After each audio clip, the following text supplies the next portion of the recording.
my beloved Bhagwan, respected elders and my dear students, hearty welcome to real analysis class.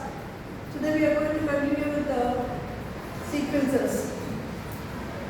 So first of all, before starting this, let us learn certain small definitions. First of all, what is meant by sequence? If A is a non-empty set, then this function as from natural numbers to any set A is called a sequence. A real sequence, another definition.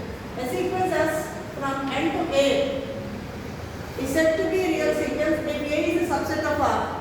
In the previous one, A can be any set. Okay. But here, A should be a subset of R. Then we say that it is a real sequence. Then how to find out the method of defining a sequence? How do we define? There are two methods. Number one, directly giving the nth term of the sequence.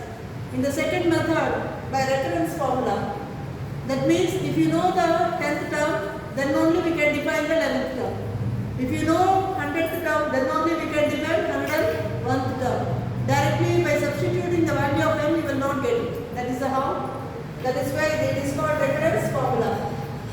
Now, for example for this is 1, 4, 9, 16, etc. It is nothing but the sequence of square of our natural numbers. So simply we can write it within the brackets and square.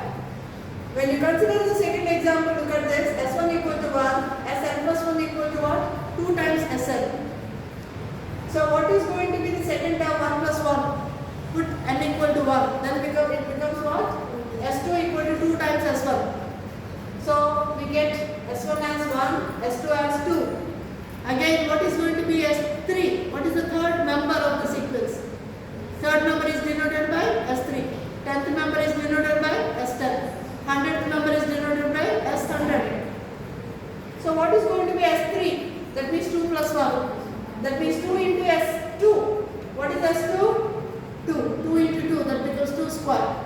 So the next term becomes 2 cube and so on. So in general, what is the nth term? It is nothing but 2 power n minus 1. We can simply in the shortcut form we can write. If you observe this, Sn equal to minus 1 whole power n, the first term when n equal to 1 it is minus 1. When n equal to 2 it becomes 1, minus 1 whole square, that becomes plus 1. N equal to 3, that becomes minus 1. Again plus 1. Alternatively we are going to get, it is in other words it is an alternating sequence we can have. And look at another example, Sn equal to 1 by root n. What are the members of the sequence? 1, 1 by root 2, 1 by root 3, 1 by root 4 and so on. 1 by root n and so on. Next, because sequence I told you, first of all it is a function. Then definitely we can define range of the function. Similarly we can define range of a sequence. A range of a sequence is nothing but the values it takes. Okay? That is what? The set of all terms of the sequence Sn is called range of the sequence. It is denoted by Sn such that n belongs to capital N. S1 denotes first member, S2 denotes the second member, S3 denotes the third member and so on. Okay, that is what. If you observe here minus 1 whole power n, no doubt, just now I told you there are infinite number of elements are there, but only two distinguished elements are there, namely minus 1 and 1. Usually in a set we don't write the repeated numbers, isn't it? Set means all the only distinct numbers. So the range of the sequence, it is having only two members. So this is called a finite sequence. It is called a finite sequence. When we say that the sequence is finite, if the range is finite, then we say that the sequence is a finite sequence. But when you look at this another example, Sn equal to 1 by n. When you consider 1 by n, the range of Sn equal to 1, 1 by 2, 1 by 3, 1 by 4 and so on. It is an infinite set. Okay, similarly, when you consider Sn equal to nth root of n.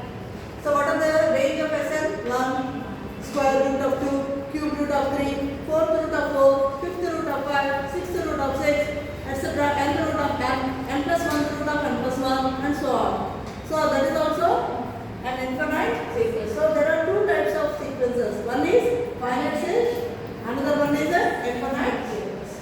Next, constant sequence. The name itself suggests all the members are going to get only one or only one value. That is, a sequence Sn is called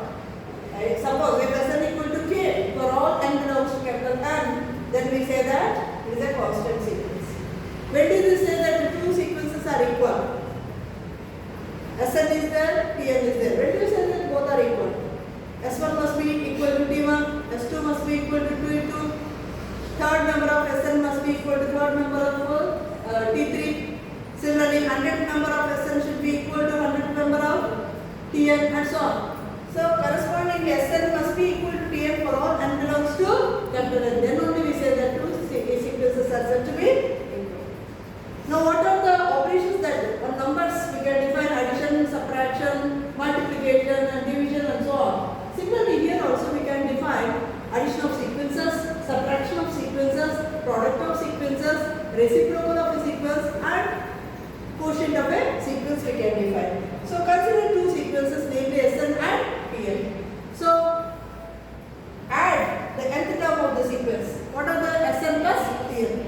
Then if you are going to have each term is the addition of the corresponding elements, that is S1. First in the sequence Sn plus Tn, what are the first member will be? We have to take first member from the Sn and first member from Tn. Add and put it in one place, that is your first place. That is in the addition of two sequences. Similarly consider the second S2 and T2. Add them and put it in the second place. That is going to be we add some of the two sequences. Similarly when you subtraction Sn minus Tn, okay, Sn minus Tn, that is called difference of two sequences, Sn minus Tn. When you consider the product of Cn, that is multiply Sn with Tn, then we get the product. Reciprocal 1 by Sn. Of course the condition must be Sn is now should not be equal to 0. Then only we can define the reciprocal of a sequence. Then quotient. Suppose Sn is a sequence and Tn is another sequence, and we define Sn by Tn as if we divide nth member of first sequence by nth member of the second sequence, then it is called quotient of the sequence Sn by the sequence Tn. That is how we define. These are the fundamental definitions. Thank you for watching.